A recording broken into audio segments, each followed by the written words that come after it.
Alors, je vous souhaite la bienvenue à notre segment de programmation Les Infos de Bellechasse en compagnie d'Éric Gourde, chef de contenu au journal La Voix du Sud dans Bellechasse. Monsieur Gourde, mes salutations. Idem, mon cher Monsieur Montminy. Monsieur Gourde, c'est toujours un plaisir de vous recevoir sur nos ondes le mercredi matin pour nous parler de ce qui se passe dans Bellechasse. Et ça bouge dans Bellechasse, c'est le moins qu'on puisse dire.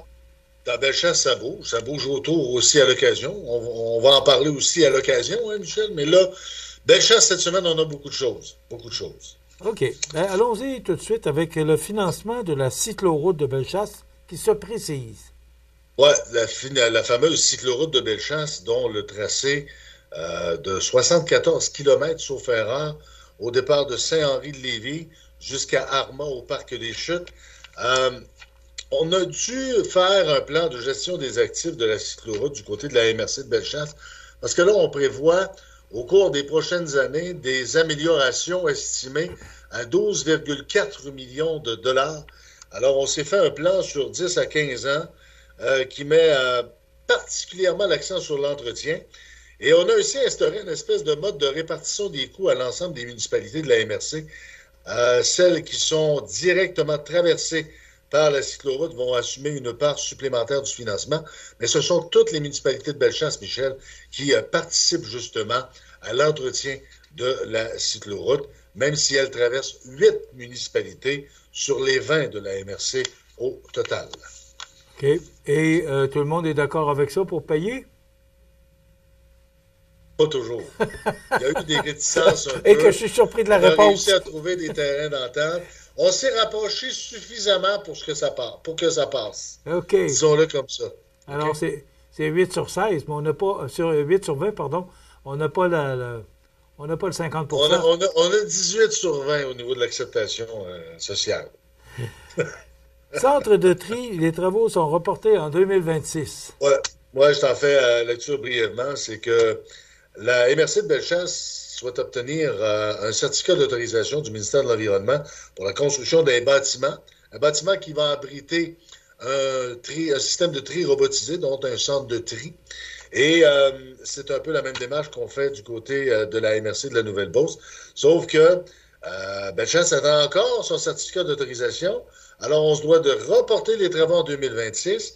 Et le problème dans tout ça, Michel, c'est qu'encore une fois, on vient retarder la mise en activité de la collecte sélective qui va éventuellement servir au compostage.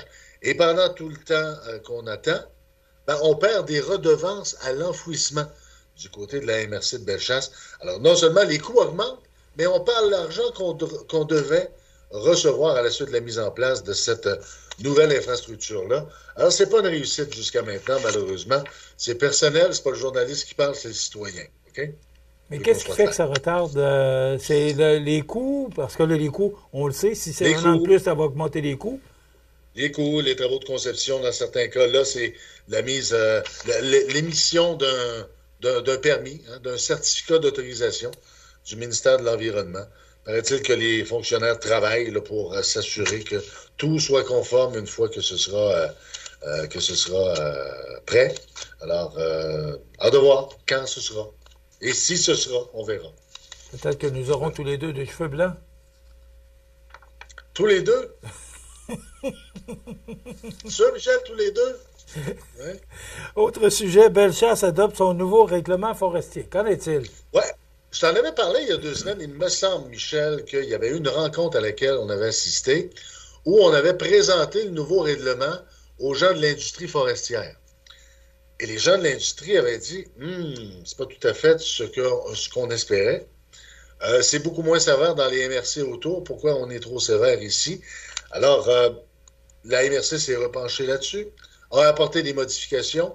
Il y a eu une autre rencontre récemment, juste avant le Conseil des maires de mercredi dernier. Et puis finalement, la dernière rencontre d'avant le Conseil des maires a permis de dénouer l'impasse. Et le nouveau règlement forestier avait fait l'objet de critiques. Ben là, on souhaitait quelque chose qui était davantage uniforme à la réglementation provinciale sur la protection des cours d'eau. On souhaitait que les chemins forestiers aient davantage d'espace pour permettre que l'on tourne, etc. puis d'autres choses là, qui allaient être modulées en fonction des contraintes naturelles, les pentes, etc. On a fini par partir d'un bout, les forestiers de l'un, les gestionnaires de l'autre. On a fini par se rapprocher, autrement dit, au cours des derniers jours. Et puis, le règlement est maintenant en vigueur. Mais est-ce qu'il y a simplement ben, c'est plus que des rapprochements, là. Ça a été adopté. C'est adopté. OK. Mais pour être adopté, on a pu se rapprocher au moins avant de l'adopter. Alors, OK. les irritants sont peut-être... Parce qu'il aurait pu être adopté sans rapprochement, hein? C'est ça aussi. Alors, voilà, c'est ça. Luc Dion n'écarte pas la préfecture. Luc Dion, c'est le maire d'Honfleur, c'est aussi le préfet de la MRC de Bellechasse. Il a confirmé qu'il serait candidat à l'élection provinciale pour sa municipalité, l'élection municipale, c'est-à-dire. Mais c'est pas certain qu'il va revenir comme préfet. Son mandat n'a pas été facile. Je t'en parlais, Michel, le climat est assez chancelant. Occasionnellement, la MRC de Bellechasse. Et puis, dans le cas de M. Dion, ben, non seulement le mandat n'a pas été facile, mais il a aussi perdu ses deux parents dans un intervalle de 6 mois. Alors, il a dû composer à la fois avec des tensions à l'interne, à la fois avec des émotions quand même assez vives au niveau familial. Alors, M. Dion va attendre tout simplement de voir qui composera la table des maires à la suite de la prochaine élection municipale. Et c'est une fois une fois que ce sera connu, finalement, qu'il va se positionner pour la suite des choses. Mais dis-moi, le préfet, est-ce qu'il est élu par suffrage universel ou c'est comme dans le cas de Bourasca ou par ses pairs? Pas dans le cas de la MRC de Bellechasse. Ce sont les maires qui élisent leur préfet et souvent le préfet élu se fait représenter à la table du Conseil des maires par son pro-maire à la municipalité dont il est le premier magistrat, tout simplement. OK. Plus de 1000 visiteurs au Festival de l'élégance. C'est bien, 1000 visiteurs, sauf que ça a déjà été beaucoup plus, Michel. Le Festival de l'élégance, c'est une exposition de voitures antiques et de sport. Et puis, avec plus de 1000 visiteurs, 175 véhicules, on a été chanceux cette année de pouvoir peut-être compter autant de gens parce que, c'était pas beau le matin. C'était pluvieux même à certains endroits. C'est certain que ça a retenu des gens chez eux. On avait aussi reporté l'événement d'une journée, du samedi au dimanche. Alors, malgré tout ça, on a réussi à aller chercher plus de 1000 visiteurs. Il faut se rappeler que le Festival d'élégance, avant la pandémie, on avait plus de 300, 400 véhicules, même par moment, 3000 visiteurs et plus. Alors, on est en train de réinstaurer, on l'espère, une tradition de l'exposition de voitures à l'écoparc des Aides-Chemins. Mais il faut que les gens s'habituent. Nouvelle date, nouveau contexte également. Alors, ramener une tradition sur quelque chose qui en était une avant, quand on apporte des changements, c'est pas toujours facile. Et c'est ce que les gens de l'écoparc font. Puis, ils se sont quand même dotés d'un partenaire important avec l'école de ski du Mont-Royal. Alors, ça fait quand même un bon groupe de bénévoles là, qui vient prêter main forte à l'organisation. Auparavant, c'était à quelle date? C'était en plein cœur de l'été, au mois de juillet. OK. C'était peut-être plus facile pour les vacances. Puis Ouais. Sauf que l'écoparc est très achalandé en plein cœur de l'été. Et tenir un événement comme ça en plein cœur de l'été, ce n'est plus pensable. Il faut attendre que l'écoparc soit fermé avec la fin des classes pour l'organiser et le tenir tout simplement, là, pour qu'on ait accès au terrain dans son ensemble. La pandémie a changé beaucoup de choses aussi. Hein? Beaucoup de choses. Beaucoup de choses. Début de saison au hockey senior. Ligue de hockey Côte-du-Sud, tu connais les équipes de Montmagny, de Saint-Jean-Port-Joli, mais il y a également celles de Saint-Charles, de Saint-Damien, qui font partie du circuit de la Côte-du-Sud. On va surveiller également le hockey senior 3A. C'est une deuxième saison dans Bellechasse pour l'équipe qu'on appellera dorénavant les Bocs de Bellechasse.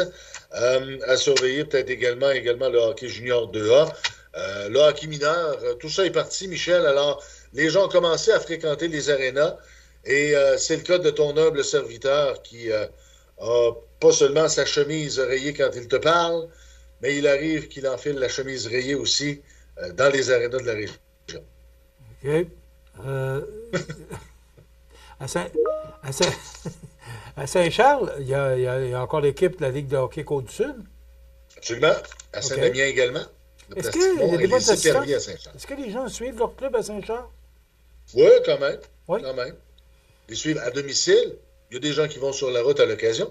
Mais ça fait beaucoup de hockey, hein, Michel, dans Bellechasse. Alors, les gens sont toujours un peu tiraillés pour savoir quel niveau on va voir, quel endroit on va le voir. Est-ce qu'on va voir l'équipe sur la route ou seulement à domicile? Est-ce qu'on a des engagements le soir même aussi ailleurs, dans certains cas? C'est souvent ce qui peut brouiller les cartes là, pour l'agenda des gens en général. Puis, il y a le coût attaché à tout ça aussi. Hein, veut pas, c'est un facteur qu'on doit prendre en considération parce qu'il n'y a plus rien de gratuit de nos jours. Là. Je me permets de saluer ton collègue Serge Lamontagne qui reprend encore cette année la responsabilité de la rédaction de la Côte-du-Sud là, au niveau des communications. Absolument. Tu as sûrement commencé à recevoir ses écrits. Une chance qu'on l'a parce qu'il fait du bon travail, mais ça doit être assez ardu pour Serge Lamontagne. Mais Serge est un gars qui écrit en longueur. OK. Alors, il en donne du matériel à ses lecteurs. Et les gens dans la Voie du Sud on est bien content de l'avoir. Oui, on est bien content de l'avoir. Balle rapide, on termine avec ça. Saint-Henri qui est champion. Les Yankees de Saint-Henri ont remporté le championnat de la Ligue de balle rapide de Bellechasse avec 3 matchs, 3 victoires consécutives contre l'équipe de Saint-Isidore qui était une nouvelle équipe cette année. Et puis, rappelons que Saint-Isidore avait éliminé les champions de l'an dernier, les Fondations Bourassa de Saint-Gervais en 2 parties consécutives. C'est Daniel Godbout des Yankees, un gars de Saint-Raphaël, de Saint-Gervais plutôt, qui a été nommé joueur par excellence des séries éliminatoires. En finale seulement, 3 circuits, dont un grand chelem lors du match numéro 3. Alors, les Yankees, c'est une première victoire pour eux en séries éliminatoires. Et puis, voilà, c'est une autre saison qui se termine. Et puis, la balle rapide est encore en santé, Michel, dans Bellechasse. Et la dernière saison en est la preuve. Oui, on a le club de baseball senior ici aussi qui fonctionne très bien. Toiture Pro le mieux pro mutuel qui va très bien. D'ailleurs, ils sont en série contre les Rams de Sainte-Marie. Voilà. On termine, il reste 1 minute et demie à peu près. Éric, on va toujours se garder quelques secondes pour parler des élections municipales. Est-ce qu'il y a des surprises dans Bellechasse actuellement?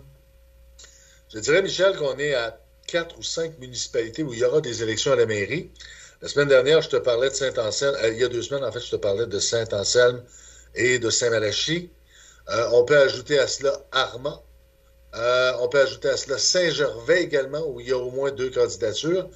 Et il y a des rumeurs qui parlent de d'autres municipalités où il pourrait y en avoir, mais j'aime autant plutôt attendre. Je dirais que là que les candidatures commencent à entrer, à se confirmer. Les gens se présentent dans Bellechasse surtout individuellement, mais il y a Armand où il y a une équipe complète qui se présente. C'est Mme Mélanie Lemieux, une conseillère qui se lance avec d'autres gens qui sont sur le conseil municipal et des nouveaux. Là, on y va avec une équipe complète de 7 personnes. Et ce sera Mme Bolduc qui fera face à Mme Linda Corriveau, qui elle aussi a présenté sa candidature. Alors nous, on va aller sur la route naturellement aujourd'hui, Michel, et demain, là, pour pouvoir rencontrer certaines de ces personnes-là et pouvoir en faire un compte-rendu dans notre prochaine édition la semaine prochaine. On reçoit actuellement les gens qui se présentent là, dans Côte-du-Sud. Déjà, plusieurs sont passés sur nos ondes. Il y a encore des gens qui annoncent, là, mais ce sera à suivre. Mais déjà, on a 3 candidats à la mairie à Montmagny. Alors, ce sera à suivre. Je suis surpris de voir autant de gens se présenter dans notre ville de Montmagny.